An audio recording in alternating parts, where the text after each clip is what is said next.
Kapag nasa Boracay ka, may dalawang major tours na pwede mong salihan. Ang island hopping tour na by boat and land tour na by e-trike. Pero what if may budget and oras ka lang para sa isa? Alin ba ang mas dapat mong i-prioritize?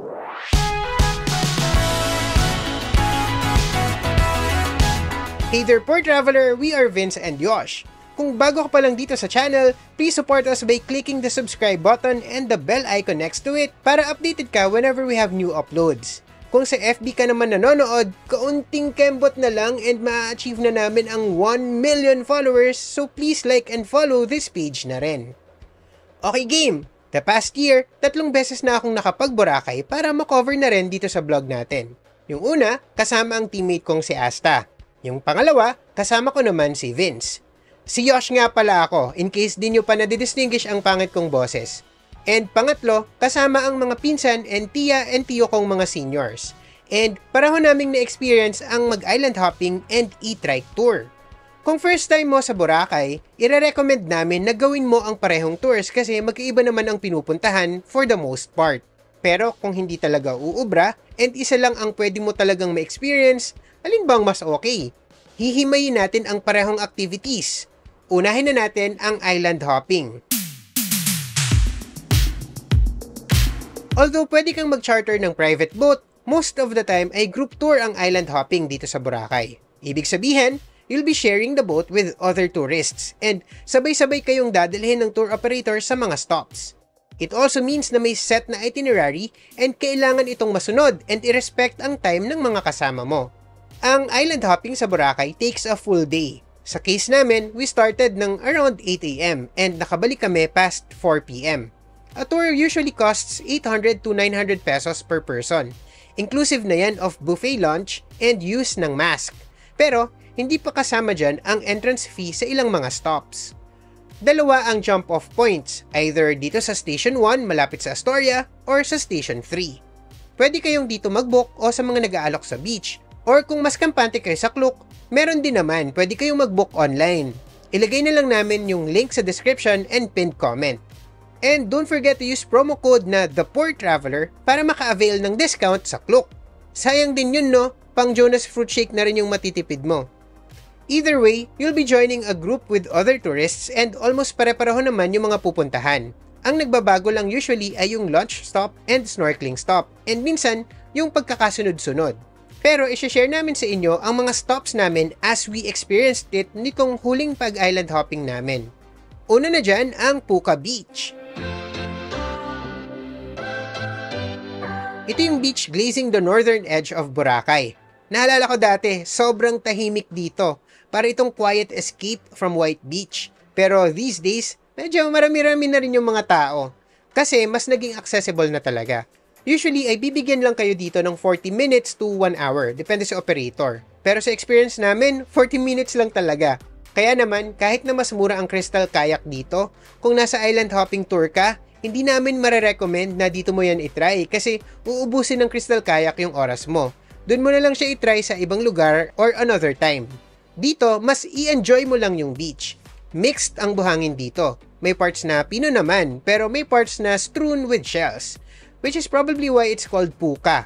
Malapad din yung beach dito but it slopes dramatically and mas malakas ang waves, so mag-ingat kapag magsiswimming.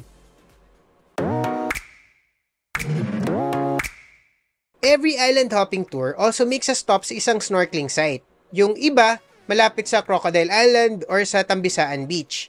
Pero dito kami dinala sa malapit sa Balinghay Beach, di kalayuan sa tinatawag na Station 0. Magmumure lang ang bangka sa laot and choice mo kung gusto mong mag-snorkel and makita yung mga corals and mga isda. Sa tour namin, covered na yung renta sa mask pero need pa rin to pay an additional 45 pesos na snorkeling fee. Only if magsa-snorkel ka. Kung ayaw mo namang lumublob, hindi mo naman kailangang magbayad. Huwag kalimutang magsuot ng life jacket kasi minsan malakas ang alon and nakakapagod lumangoy. Iba na yung safe and sigurado. After snorkeling, oras na para mag-lunch. Iba-ibang lunch stops ng bawat operator pero usually ay buffet style ito. Dito kami dinala sa Xingli Picnican Restaurant, malapit sa Tabon Port sa mainland. Okay naman, typical Pinoy island fare na mostly grilled and fried. Pero dahil buffet nga, unlimited. Pero hindi ko rin masyadong na-maximize kasi hindi naman na tayo malakas kumain lately. Ang sabi. Meron din silang Kawa bathtub na unang sumikat sa Antique, pero for photo sessions lang talaga ito. And siguro ilang taon na rin yung nag-soak dyan, so pass muna ako. After lunch, nagtungo na kami sa next stop, ang Crystal Cove.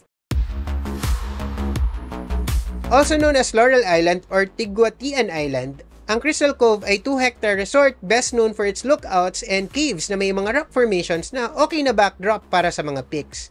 Actually, yun lang halos yung ginawa ng mga kasama namin sa stop na to. Mag-picture-picture sa mga viewpoints. May spot din kung saan pwede kang mag-swim, although hindi na namin ginawa. By the way, may entrance fee dito na 300 pesos kung papasok ka. Hindi pa ito kasama sa tour fee, pero may choice ka kung papasok or hindi. If di mo bet, you'll have to stay dito sa beach. Mag-chill, mag-swim, or uminom ng buko juice na 100 pesos isa, or lumafang ng banana queue na 35 pesos naman per stick.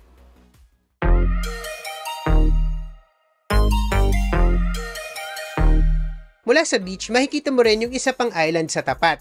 Yan yung Magic Island. Honestly, hindi ko sigurado kung kasama talaga ito. Kapag kasi tinanong mo yung mga nag-aalok sa beach ng tour na to, sasabihin nila na kasama sa stops to. Pero hindi naman kami nagpunta dito. Tinanaw lang namin from Crystal Cove. Hindi ko alam if hindi talaga siya kasama sa itinerary or pupuntahan dapat pero kinapos na kami sa oras. Meron kasing mga kasabay kaming mga pasaway na sobrang late dumating pabalik sa boat nung nasa Puka Beach. As in, ang tagal nila. Anyway, Magic Island is best known for magic. Charot! It's best known for its cliff jumping platforms. If mag-stop kayo here, may entrance fee na 250 pesos. Ayun na! After this, dinala na kami ulit sa White Beach. Unang nagbaba sa Station 3, tapos sa Station 1. Pero bumaba na kami kagad sa Station 3 para ma-explore ito. Ang total na magagastos kung i-experience mo lahat ay 1,295. I'm assuming na 900 pesos ang tour and hindi kayo mag-stop sa Magic Island ha. Kayo na lang yung mag-adjust ng computation kung may mag-iba. Pero kasama na dyan yung tour fee, snorkeling fee, and Crystal Cove entrance fee. Syempre dagdag nyo na kung bibili pa kayo ng mga banana queue and kung ano-anong drinks. Hindi ko na sinama yon, kayo na yung mag-adjust. Charot. Okay, kilatisin naman natin itong land tour. Ang tawag dito madalas ay island tour, pero dahil nakaka-confuse ang island tour and island hopping, tawagin na lang natin ito as simply land tour. At least for this video. Unlike sa island hopping na fixed ang itinerary, dito sa land tour, ikaw ang bahala. Bawat driver ay may mga listahan ng mga pwedeng stops, pero ultimately, ikaw pa rin ang masusunod if may gusto kang skip or mas gusto mong magtagal sa isang stop. After all, per hour naman yung bayad mo. Yes, per hour ang bayad, and ang presyo ay depende sa sasakyan. Ang pinaka-common ay ang e-trike, which costs 500 pesos per hour. Yan ang approved tariff ng government. Per tricycle yan and maximum of 4 passengers per trike. So lalabas na kung 4 kayo, 125 pesos per person per hour ito. Pero kung big group kayo tulad namin, mas marerecommend ko na instead na e-trike, mag-charter na lang kayo ng multicab. Ang multicab kasi can accommodate up to 10 passengers for only 700 pesos per hour. Kung i-divide mo sa 10, nasa 70 pesos lang yan per person per hour. Di hamak na mas mura and mas masaya kasi sama-sama kayo sa iisang sasakyan. Siyam kasi kami sa group that time, kaya mas minabuti naming mag-multicab na lang talaga, kaysa mag-hail ng 2 or 3 e-trike. Mapa, e-trike man yan or multicab, pwede kang kumontrata ng driver sa daan. Pero kung gusto nyo ng contact, ito yung mga nasakyan namin na hindi kami in-overcharge. Sa e-trike, si Kuya Ambro. Sa multicab naman, si Kuya Bong. Ito yung contact numbers nila. Ito naman yung naging itinerary namin sa land tour. Sinunod na lang namin yung mga suggestions ni Kuya Bong na driver namin. Ang unang stop ay ang Lugutan Mangrove Park. Minsan, tinatawag ito as simply Boracay Mangroves. Ito ay isang ektarya ng shallow waters sa Barangay Manok-Manok, south of Bulabog Beach. Nagbukas ito noong 2012 na may 2,000 mangroves, pero malamang ay mas dumami na yan ngayon. Collab ito ng local government of Malay, the Department of Environment and Natural Resources, Tanduay Distillers Incorporated, and the Tan Yan Kee Foundation. May wooden boardwalk din na paikot sa site and may mga photo spots din. Maganda dito, maaliwalas. Walang entrance fee pero visitors must register sa table across the road. Pwede namang isang tao na lang from the group. Di kalayuan mula sa mga mangroves, lies Bulabog Beach. Hindi to kasing sikat ng White Beach dahil iba yung quality ng buhangin dito and marami ring seagrass. Pero nagiging pasyalan na rin ito dahil very scenic ang mga coconut trees, lalo na tong isang to na nakabaloktot na naging paborito ng photo spot ng mga turista. Mas nag-enjoy nga ako mag-picture-picture dito kaysa sa White Beach. Wala kasing tao masyado. Oh, di ba? Ayan oh, pak na pak. Na syempre, ginaya na rin ng mga kasama ko and ginawa pa akong photographer. Pero okay lang kasi nilibre naman nila ako ng ice cream. Ice cream lang pala yung katapat. May bagong tayong higanting Boracay signage na rin dito kung saan pwede kang magpicture at maipagmalaki ng walang duda na nasa Boracay ka talaga. Kung meron kang mga friends or kamag-anak na hindi naniniwala na sa Boracay ka nagpunta, o ayan, picture kayo dito. Pero seriously, okay naman to na photo stop lalo kung big group kayo. Punta naman tayo sa other side of the island for our next stop, Sinagpa Beach, Lambros Point, and Diniwid Beach. Yes, 3-in-1, parang kape. Char! Sinagpa Beach refers to this spot na naghiwalay sa White Beach in the southeast and Diniwid Beach sa northwest. Ngayon ko nga lang din narinig yung name na Sinagpa. Pero sabi ni Kuya Bong, mas mga locals lang kasi yung tumatawag talaga ng Sinagpa. Yung mga turista, mas madalas na gawing reference itong spot na to na ang tawag ay Lambros Point. Kilala ito sa rocky cliffs and sa concrete walkway na to that will take you to this natural opening na naging paborito na ring picture-picture site.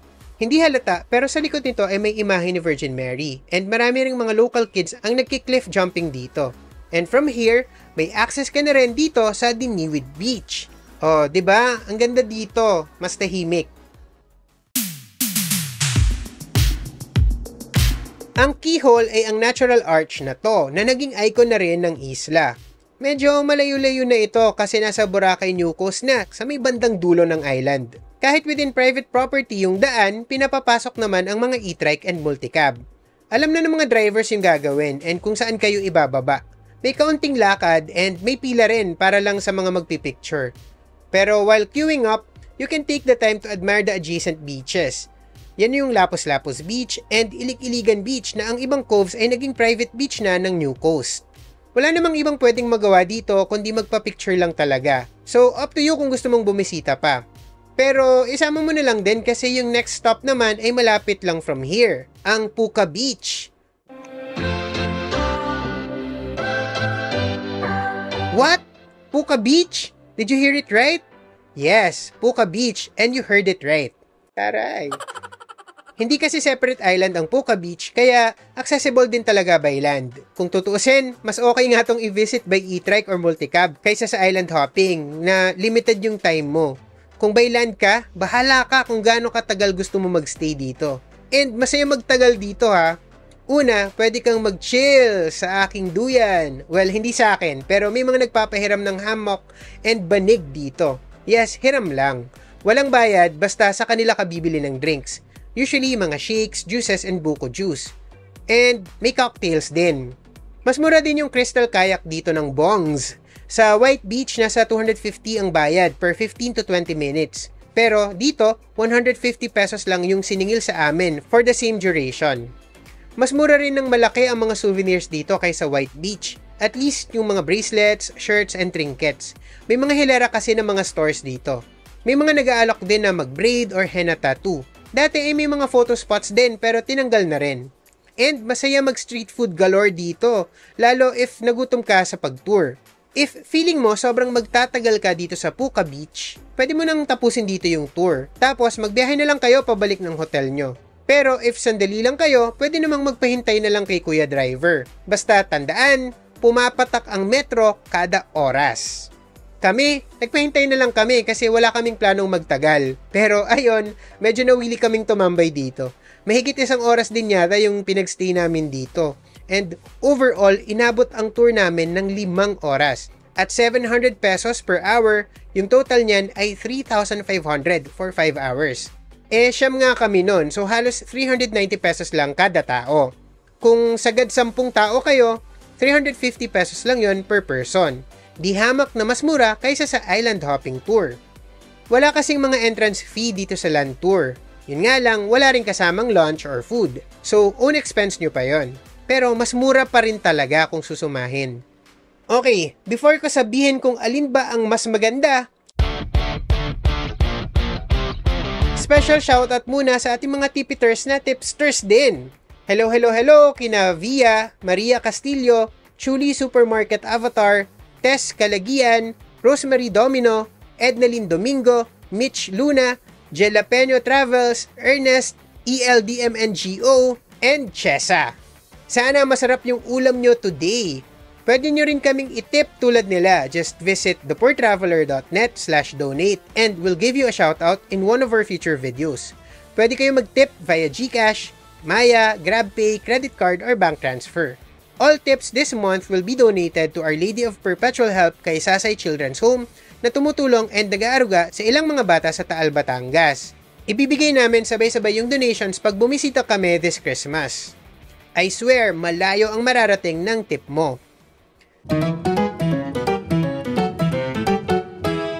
So eto na, alin ba ang mas maganda? Ayoko sana mag-compare kasi we believe na may kanya-kanyang charm naman yung bawat lugar. Kaya kung may enough time and budget ka naman and first time mo sa Boracay, gawin mo na pareho. Pero hindi naman tayo lahat ay may oras and pera to do both. So kung pipili ako ng isa lang, I think mas bet ko ang land tour.